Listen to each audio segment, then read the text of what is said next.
Otep chez tous.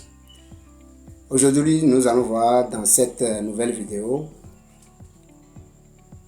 l'origine de la sorcellerie. Le but de ce partage, c'est de donner certaines informations à tous ceux qui accusent Dieu de ne pas leur donner de la sorcellerie. Parce qu'il y a beaucoup de gens qui disent pourquoi Dieu ne leur donne pas de la sorcellerie. Il y a des gens qui disent normalement Dieu devait partager ses connaissances avec tout le monde. Est-ce que c'est Dieu qui donne vraiment la sorcellerie? Est-ce que Dieu peut donner le pouvoir à quelqu'un pour dire que cette personne n'a qu'à aller exercer ce pouvoir pour faire du mal autour de lui? Dieu, en réalité, ne peut pas faire ce genre de trucs. Alors, si ce n'est pas Dieu, c'est peut-être le Satan. Si ce n'est pas Dieu, c'est Satan qui donne ce pouvoir. Donc ça veut dire que les sorciers sont les employés de Satan. Est-ce que c'est Satan qui est vraiment à la base de ça? D'ailleurs, est-ce que Satan existe vraiment? Le but de ce partage dans cette vidéo n'est pas démontrer, ce n'est pas d'aller démontrer l'existence de Satan. Alors, pour comprendre ce mécanisme, nous devons comprendre que l'homme que nous sommes, nous avons plusieurs corps. C'est pour cela que, pour écrire le corps, on met toujours S à la fin du corps, pour démontrer que nous avons plusieurs corps. Parmi ces corps, il y a d'autres corps que nous appelons le corps énergie. Cet corps qui nourrit notre corps physique. Sans cet corps énergie, le corps physique n'a pas le pouvoir. Le corps physique n'a aucun pouvoir. Le corps physique ne peut rien faire sans le corps énergie. Le corps énergie, on le nourrit, le corps physique le nourrit avec les nourritures. C'est avec les nourritures que nous nourrissons aussi ce corps énergie dont nous parlons. Et surtout, il y a beaucoup de manières, il y a beaucoup de choses qui font nourrir notre corps énergétique. Cet corps énergétique retrouve sa puissance aussi dans les nourritures crues. Bref, ce n'est pas ça qui va nous intéresser ici. Ce que j'aimerais dire, c'est qu'il faudrait que les abonnés se rendent compte que nous avons plusieurs corps et que parmi ces corps, il y a un corps qui s'appelle le corps énergie. Nous disons que nous avons des ancêtres. Les ancêtres, c'est quelqu'un qui a vibré positivement et puis après la mort, il se retrouve dans la lumière. C'est eux que nous appelons les ancêtres et que c'est eux que nous demandons très souvent de l'aide. Ils sont là pour nous aider. Dans la même famille, une fois qu'il y a quelqu'un qui a travaillé et qui se retrouve après sa mort dans la lumière, il y aura quelqu'un qui a tellement fait du mal dans cette même famille. Celui-là qui a pratiqué beaucoup de ses secrets pour détruire la vie des gens autour de lui. Cette personne qui a utilisé, je ne sais pas quoi, beaucoup de choses, qui a cherché les femmes d'autrui, qui a tué, qui a fait tellement du mal. Dans cette famille, il y en a toujours dans chaque famille. Maintenant, dans la famille, cette personne qui a tellement fait du mal, après sa mort, normalement, va rejoindre ceux qui nous appelons les esprits de base astrale. Parce que si tu as fait du mal, tes énergies ou bien le corps énergie serait tellement lourd qui fera que ton âme ne peut plus évoluer vers le haut. Maintenant, si tu as fait du bien, ton âme serait tellement légère et après la mort, tu vas évoluer vers le haut. Alors, celui qui évolue vers le haut se rejoint dans le camp des ancêtres ou bien plus que cela. Celui qui n'évolue pas vers le haut descend vers le bas et il rejoint ce que nous appelons tel que je viens de le dire, les entités de base astrale. Ces entités de base astrale, ceux qui se trouvent là-bas, eux aussi doivent se nourrir de quelque chose. Et leur nourriture maintenant n'est plus la nourriture que nous mangeons lorsque nous sommes dans le corps, que nous mangeons nous les vivants. Ces esprits mangent tout simplement l'énergie. Ils exploitent l'énergie des gens. Ils exploitent l'énergie de certaines personnes pour pouvoir vivre. Alors, il arrive parfois que quelqu'un qui a tellement fait du mal dans cette famille, normalement, après sa mort, doit rejoindre ces entités de base astrale, refuse d'aller là-bas. Cette entité refuse d'aller, cette personne refuse d'aller rejoindre les esprits de base astrale. Il va décider maintenant de rester dans un corps. Et la raison de cette décision, la raison de sa décision, c'est pour toujours continuer à faire du mal. Il va décider de rester dans un corps pour continuer à agir envers les vivants. Continuer à agir dans la même famille. Une fois que c'est quelqu'un qui a tellement maîtrisé du mal, il a tellement vibré de façon négative, il va continuer à chercher celui qui vibre de la même manière pour pouvoir intégrer dans ce corps. Ces personnes ou bien le choix de cette entité, nous le constatons très souvent au niveau des femmes enceintes. Une femme enceinte qui dégage des énergies négatives, qui vibre négativement, cette entité va guetter cette femme parce que c'est cet enfant ou bien c'est cette femme qui attire sans le savoir cette entité. Parce que la femme enceinte reste dans les mêmes fréquences que cette entité-là, que celui qui vient de mourir et qui refuse de rejoindre le camp des bas astrales. Lorsque cette femme fait naître son bébé, l'entité rentre directement dans le corps de ce bébé. Il reste là. De petit à petit, l'enfant grandit. Mais comme il est un bébé, il ne peut rien expliquer. Mais il voit les choses, mais il ne peut rien expliquer. L'enfant grandit de petit à petit jusqu'à un moment donné. Jusqu'à un moment donné, l'enfant se rend compte de quelque chose. Ce qu'il se rend compte premièrement, c'est la manière de manger. C'est la manière de satisfaire à sa faim. Il a faim, il a mangé, mais il n'est pas rassasié. Il a faim, il a mangé, mais il n'est pas toujours rassasié.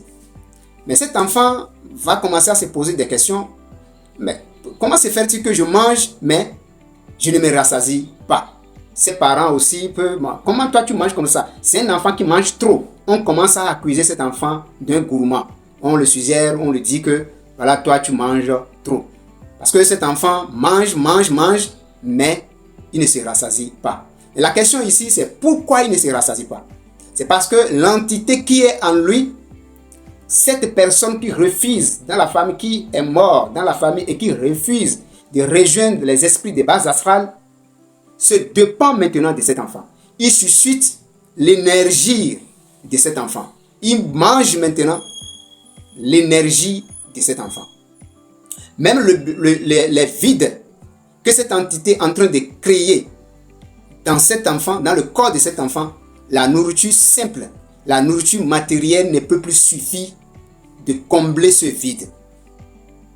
Mais en grandissant, l'enfant va faire un constat. Le constat qu'il va faire, c'est que lorsqu'il s'est couché, il va sortir dans son corps. Et l'entité va lui initier maintenant comment il peut combler ce vide. Comment il peut continuer à combler ce vide. Alors, cet enfant va faire premièrement son expérience en sortant dans ce corps et voyager dans la nuit. Lorsqu'il a voyagé, il va rejoindre ceux qui font ces genres de pratiques dans le quartier. L'enfant a goûté le sang, premièrement, et quand il revient ici, il se sent bien. Ce qui veut dire que même s'il a mangé avant de dormir, ou bien il a toujours faim, mais après avoir goûté le sang de la nuit, il sent maintenant puissant, il sent maintenant rassasié. Donc, à partir de là, 2 ou 3 fois d'expérience, l'enfant se rend compte maintenant que lui ne dépend pas seulement de la nourriture naturelle. Il se dépend maintenant de 2 nourritures. Il faut manger ici et dans la nuit, il faut encore d'autres nourritures. Quand l'enfant a faim, il sort. Il cherche encore d'autres nourritures. Toujours pour combler le vide énergétique que cette entité est en train de créer dans le corps de cet enfant. Lorsque l'enfant, à l'aide de ses puissances, à l'aide de ses manifestations, il se rend compte qu'il est un peu différent par rapport aux autres. Si tu lui as fait du mal, en sortant dans son corps, il peut encore te punir. Au lieu de pleurer, peut-être qu'il va faire semblant comme quelqu'un qui est en train de pleurer. Et ces expériences commencent à l'âge de 8 ans ou bien 12 ans. Toi, papa, tu as frappé ton enfant. Et il va faire semblant comme quelqu'un qui est en train de pleurer. Mais dans la nuit, il va te punir. Quand il te punit, et son lendemain, très tôt le matin, il voit son papa malade, il se réjouit. Il est content. Alors, tu le punis, dans la nuit, il te punit. Et quand il revient ici, il te voit dans la souffrance, il se réjouit. Et c'est comme ça que le malheur et l'envie de faire du mal autour de lui grandissent. Cet enfant grandit avec du mal. Cet enfant grandit en faisant du mal aux autres. Il se rend compte ou bien il est totalement content lorsque il voit les gens dans le malheur. Et l'entité qui est en lui montre les chemins, qu'est-ce qu'il faut faire, qu'est-ce qu'il ne faut pas faire, comment tu peux avoir maintenant beaucoup de pouvoir. Et l'enfant cherche maintenant à avoir de plus en plus de pouvoir, de plus en plus de pouvoir. Il tue celui-ci juste pour avoir de pouvoir. Il a manifesté de cette manière juste pour avoir de pouvoir. Et l'entité qui est en lui le guide juste pour se satisfaire. Et cet enfant devient l'esclave de cette entité. C'est l'entité qui le commande maintenant. S'il va faire quelque chose, c'est l'entité qui va le commander. Donc, il n'a pas le choix. Il est commandé, il est téléguidé et il est recommandé par cette entité-là. Toutes ces décisions, tout ce qu'il va faire vient par la décision de cette entité qui est en lui. Lorsque cet enfant a tellement aussi à faire du mal, comme l'entité qui était en lui avait fait du mal, l'entité va lui montrer comment, à son tour, il peut transmettre le pouvoir maintenant. Il peut transmettre à d'autres personnes. Et il va l'initier, il va l'expliquer comment tu peux partager cette entité. Plus l'enfant, ou bien plus la personne, parce que l'enfant dont nous avons parlé est devenu adulte, plus il partage cette entité avec les autres, plus l'entité qui est en lui trouve beaucoup de pouvoir. C'est la raison qu'on a l'habitude de partager la sorcellerie autour de soi. Donc, à partir de là, la sorcellerie vient de naître premièrement dans cette famille. Il peut transmettre cette entité à son enfant et après, cet enfant va faire la même chose et de petit à petit, la sorcellerie va grandir dans cette famille. Alors, il peut le partager avec ses amis qui ne sont pas de même famille que lui. Et comme ça, l'entité qui refuse de rejoindre les bases astrales qui a tellement fait du mal prend le dessus de ces personnes-là et ils font beaucoup de travail dans le compte de satisfaire cette entité. Donc, c'est comme ça que la sorcellerie naît première fois dans une famille. Et de petit à petit, on dira que telle famille a de la sorcellerie. Et maintenant, est-ce que l'entité qui en lui peut décider, ou bien le sorcier peut décider dans sa vie a fait du bien? La réponse est non. Il ne peut jamais faire du bien parce que il ne vibre pas positivement. Lui ne connaît pas ce qu'on appelle la positivité. Il a développé en lui la négativité. Il vit dans la négativité et il se sent bien dans la négativité. Il ne peut jamais faire du bien à quelqu'un. Quelle est aussi la deuxième origine de la sorcellerie que nous pouvons parler? Nous allons expliquer cette deuxième origine dans d'autres vidéos. Je vous demande de vous abonner massivement sur la page. Ça va nous aider à développer notre chaîne sur YouTube. Et aussi, ça va nous encourager à vous dévoiler beaucoup de secrets dans plusieurs domaines. Sur ce, je vous dis au TEP et à bientôt pour la prochaine vidéo.